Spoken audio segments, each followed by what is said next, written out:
All right, Michael Swisher with Skordle with Coach Jared Reese of the Kingfisher Yellow Jackets as they are tearing down State Fair Arena behind us just moments after your Kingfisher Yellow Jackets knock off #1 Fort Gibson for the Class 4A state championship. And hearing me say that, does that even seem real to you right now? You know, when we lost in the regional finals, it didn't seem like a reality, and we just went on a 6-game stretch, beating some really good teams, and just a group of seniors that wouldn't quit, play great defense, and work really hard every day.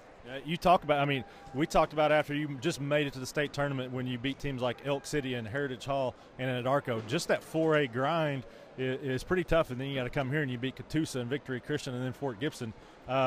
It's an unbelievable run and something that you'll definitely remember forever, but you just don't make a run like that very often in tough 4A class. Not very often would that happen. We just got great kids. That senior class, I can't say enough how hard they work and the way that they accepted their roles. Yeah. It's hard when 2 sophomores get the most shots and you're asked to play defense and rebound, and even some of them even asked to sit on the bench or come off the bench, and the way they handled that is why we were at where we're at.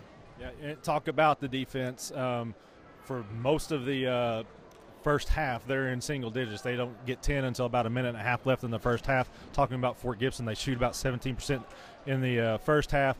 Get a little hot there to start the third quarter, make a run at you, but it seemed like, well, first let's talk about that defense. What was the game plan against them and trying to contain them and make their shots so tough?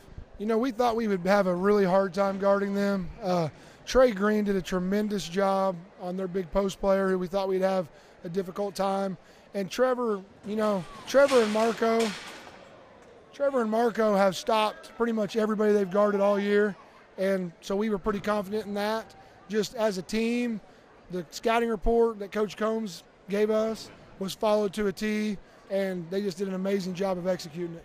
Well, Coach Combs' scouting reports are legendary, and we've got it on film here that he flinched when that happened, and I didn't budge. A true professional right here as I stayed with the interview.